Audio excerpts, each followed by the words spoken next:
Hello, everybody. We want to welcome you to Lebanon Church Bible Study here Wednesday night. This is Pastor Bridgman. We're in Joshua 17 and 18. On a couple of slides, I forgot to copy and paste. So you might see 15, 16 in the heading, but it's actually 17 and 18. Tonight's message is, how long are ye slack to go and possess the land? I'm going to read that to you again, because in your life, God want to know, how long you gonna wait for you to actually get bold enough to do like I say? What he's telling you, Joshua, how long are ye slack to go and possess the land? God wants us to be possessors, okay? Which the Lord, your God of your father, gave unto you. God has already given us a blessing, and what he wants to know now, how long are we gonna be slack doing it? Meaning we use excuses instead of progressing. Meaning we slow down instead of full tilt. Meaning we stop when we get a no, when we should keep going. Meaning we should always keep ourselves as a standard of pressing head here. So let's look at Joshua here, and let's see more about what the text says here. Okay, now we started off talking about, last week we put a map up there and showed you the whole tribe, a whole land of Israel and how it divided. But however, most of the peoples hadn't got the land yet. Okay, you had a few peoples possess the land, um, but most of the tribe still hadn't possessed the land. So now um, God is going to talk a little bit more about what's possessed, and we're going to talk a little bit about Manasseh here in the first chapter here, and go from there. Okay, 17:1.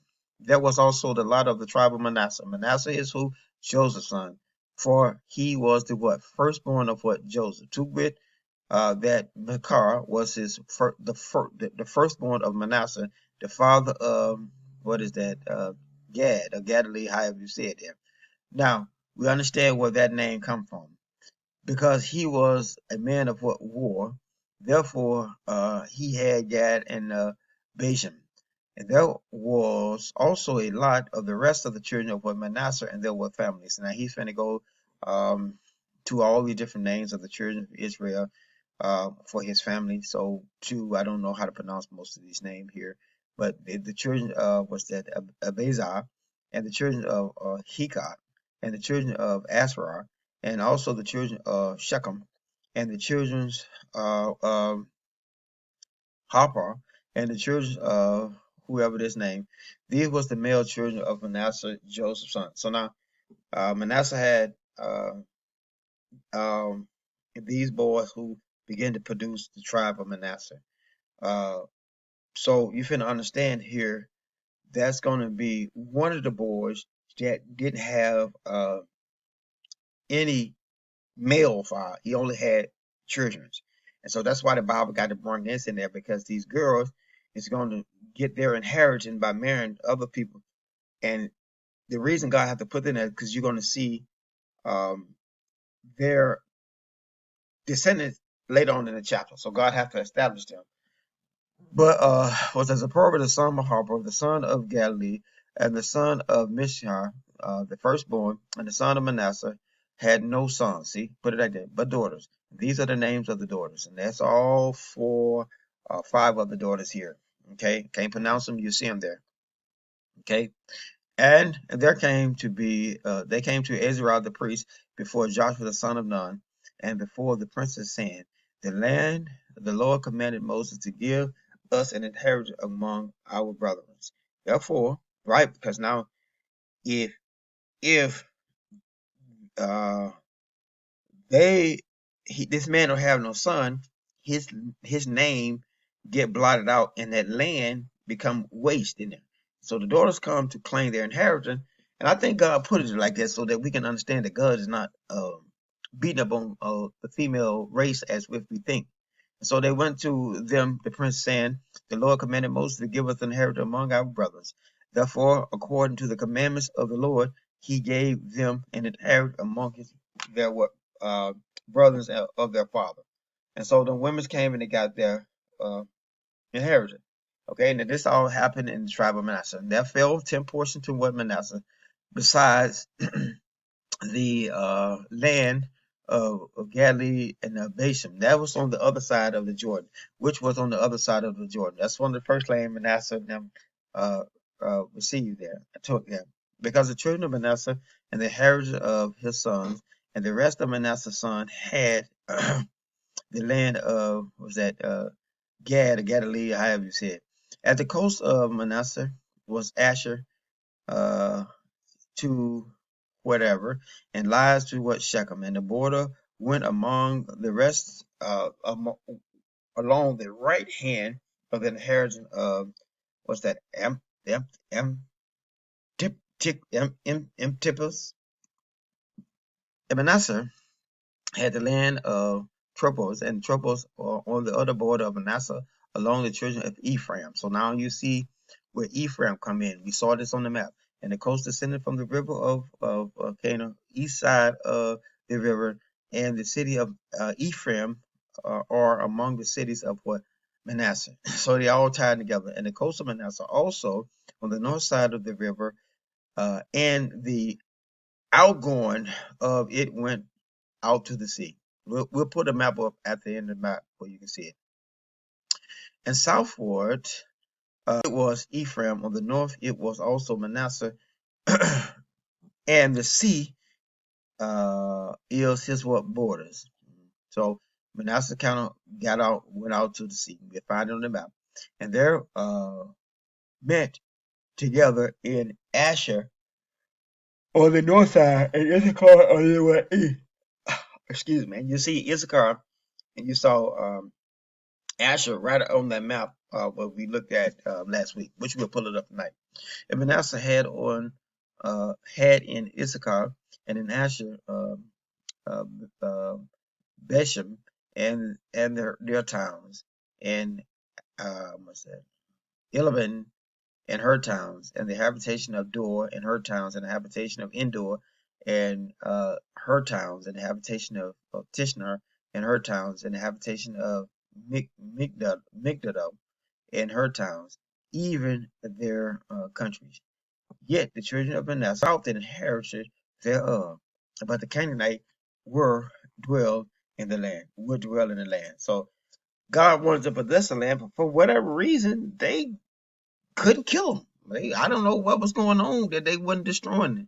See, so you see a lot of these people that mixed over in these countries, they wasn't even conquered when, God gave them the permission to do it. Okay? And yet it came to pass when the children of Israel was waxed strong that they put the Canaanite to what tribute. Now, instead of wiping them out, they kind of, when they put them to tribute, they made them pay taxes to stay there. Okay?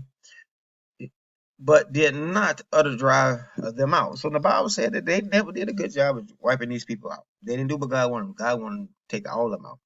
And the children of Joseph spoke unto Joshua, saying, Why have thou given me but one lot and one possession of inheritance, seeing I am a great people? Now this is who? This is Manasseh. Joseph would be Manasseh and Ephraim, but Joseph, this is what he because Joseph was there, so we know it was his descendant. For as much as the Lord had blessed me heretofore. Okay, because I told you Manasseh them had a lot of kids, man. But I said it in a different way, but I meant what I said. Okay, and Joshua answered, If thou be a great people, then get thee up to the wooded country, and cut down for yourself there in the lands of the Perizzites, the Pethathite of the giants, in Mount Ephraim, to be too narrow for thee. In other words, what you got ain't good for you. Go and fight and take more land. And the children of Joseph said, The hills is not enough for us, and all the Canaanites that dwell in the land of the valley have chariots of what iron? Both they who are of Bethshean, whoever you say that, and Bashan, however you say it, and her towns, they who are of the valley of Jeriel. And Joseph spoke unto the house of Joseph, even unto Ephraim and unto Manasseh, saying, both of them, he talked to both of them, Thou art a great people and has great power. Okay? Now, I'm telling you what God said, you great, you got power. Thou shalt not have one lot only. Okay? Now he's saying, y'all got to go take care of it. But the mountain shall be thine, for it is woody, and thou shalt cut it down, and the outgoing of it shall be thine. For thou shalt drive out the Canaanites, thou though they have what irons of chariots, and though they be strong. Joshua saying that I don't care what's going on now. God told you that you have the strength to do it. I don't care what's going on in your life. God is telling you you're gonna have the strength to do this here. You're gonna have the strength to bless people, you're gonna have the strength to run people out of this land. Just follow what I'm saying. So Israel kind of got slack on it. They kind of went back into, oh, they big and they strong and they this and they that, and they just stopped really doing what God wants us to do. And the church is like that today. Instead of us possessing, instead of us providing, instead of us keeping, we just not producing. We just go there and have a hallelujah moment, get baptized and do all this other kind of stuff. And we sit there and we listen to that stories there, and we never build anything for the kingdom. That's exactly how Satan wanted to set up. Okay, this is why I want the resource center, because I want to build something for the kingdom, something that's going to be lasting to help grow people's knowledge, their spirit, you know what I mean, their physical being, all this stuff coming together for the service of God. 18:1, Joshua and the whole congregation of Israel assembled together at Solar, whoever, and set up the tabernacle of congregation. They goes there and they set up the church, and the land was subdued before them. In other words, they went into possession, and they remained among the children of Israel 7 tribes, see, which had not yet received of an inheritance. So now you got 7 tribes left. Now, okay, look what happened. You had Issachar, you had Asher, you had Manasseh, you had Ephraim, okay, and you had Gad, and you had what's his name? Uh, Reuben. So those are the peoples that's kind of already settled. God said there was 7 more of them left to do it. Now remember, Manasseh and Ephraim was half tribe, so you have to just remember that. Okay, they all count as what once. Okay, and Joshua said unto Israel, and Joshua said unto the children of Israel, how long are you slack to go and possess the land? So now instead of them dominating the way God is saying, they all kind of start getting content with where they are. Instead of us dominate what we're doing, we sometimes get content with our job, content with our life, and we're really not really going to understand that we have to produce for the kingdom, even as God has said it. So, Israel, how long is it going to take? How long are you going to be slack to go to possess the land which the Lord God of thy father has given you? That was the question. Leave out a question of it tonight. Okay. Give out from among you the 3 men of each tribe. Now he finna go back to work, and I will send them, and they shall rise and go through the land and discover it, describe it according to inheritance of them, and they shall come again unto me. In other words, he sent them to spy the land, and they shall divide it into 7 parts. Now, Judah uh, shall abide in the what? The coast of the what south, and the house of Joseph shall abide in the coast of the what north. Okay? So now you're gonna have Manasseh at the bottom, just like the map said. And ye shall therefore describe the land. I'm sorry, you should know therefore describe the land into 7 parts, and bend the description here to it. It that I may cast lot for you here before the Lord thy God. But the Levites have no part among you, for the priesthood of the Lord is the inheritance, is there with the inheritance.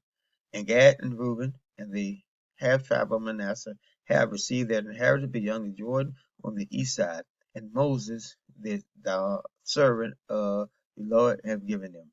And the men arose and went away, and Joshua charged them that went to describe the land, saying, go and walk through the land and describe it, and come again to me.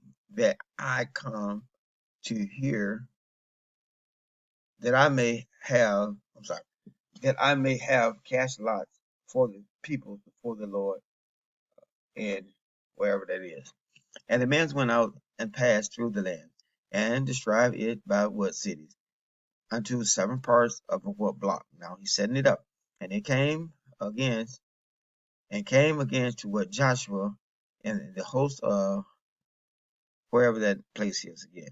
And Joshua cast lots for them in Shiloh, if I'm saying it right, before the what Joshua divided the land unto the children of Israel according to the what division. And the lots of the tribe of Benjamin came um, up according to their what family. And the coast of their lots came forth between the children of Judah, like the Bible said. Excuse me, children of what? Joseph. You'll see this on the map. Okay. And who was that? Let's go back and see that again. That was Benjamin. Okay. That is true because we saw this on the map. And the borders on the north side of what Jordan, and the borders went up to the side of, and it went up through the mountains westward, and the going out thereof were at the wilderness of Bethaven. And the border went over from thence toward Luz, and the side of Luz, and to the side of Bethel, southward, and the border descended from Ashtaroth, according to the hills that lies on the south side of the never south side of neither was that Beth Honor. And the borders was drawn thence and compassed to the corners of the sea southward, and the hills lies unto Bethshonor southward, and the going out of Kir Jorth Baal and Kir Jorth Journal, and the city of the children of what Judah. And we'll see all this on the map. And these were the quarters. On the south quarters of the end of Kir Jorth Journal, the borders went out from the what east, and went out from the wells of the waters of was that Napata. And the borders came down to the end of the mountain, lies therefore at the valley of um, Hinma, and which is in the valley of the giants of the north, and descended from the valley of wherever to the valley of whatever to the side of the descent of En Joro, whatever that is, and was drawn from the north into and went forth to the in in Shemos, whatever, and went forth to uh, Gil Gilgabal, which is over against the going up wherever his name is, and sent it to the stone of Reuben. And so all of this is doing is showing you how all the land and stuff are compassed about for the seven thing. And so I'm not going to read all of it. We'll put it on the screen. If you care to read it, you can go on through. 19, it passed through the borders over against whatever, north side or whatever. 19, another border. And it's just going to say that we'll see all this on the map, so it's insignificant to me to put myself through all that. Okay, 20, and Jordan was the border of it on the east side, which is the inheritance of the children of Fort Benjamin. And you're going to see that on the map by the coast thereof around about according to their families. And all this is the map that I showed you, and you'll see it come together. Okay. Now the cities of the children of Israel have been according to their families were Jericho, Beth Hogdalah, and the valley of Kedar, and Beth or wherever. These are different places where Benjamin is, and they go all the way down to 27, 28. Okay, and it starts here naming the 14 cities of their valleys. And 28. This is the inheritance of the children of Benjamin according to their family. So what God is going to do is finish setting up their families according to how they tried were, and we'll be able to see all this on the map. The names right now is not important. I guess if I have to do a deep dive with the name, obviously I would have to put a lot of time in and trying to figure out how to pronounce a lot of them and bringing about. But a lot of these names are just going to be mentioned for historic purposes, so you can see which generation, which tribe is going to be in leadership, who, which tribe as they go forward. Going here. Right now, we don't care about who all Benjamin Kidd is. We just want to know what the land is. And like I said, we get ready to pull out the map so we can see. If you like what you hear, you go to LebanonChurchWaukegan.org. Again, that is LebanonChurchWaukegan.org. Please look for our live broadcast tab. Up on the live broadcast tab, there's a drop-down menu will appear. Please select the drop-down menu. Out of the drop-down menu, please select our Bible study selection. When you select the Bible study selection, you can join our Bible study community. You use the username, give yourself a password, and voila, you have access to our video blog library of the Bible and everything that we're doing here, other teaching as well.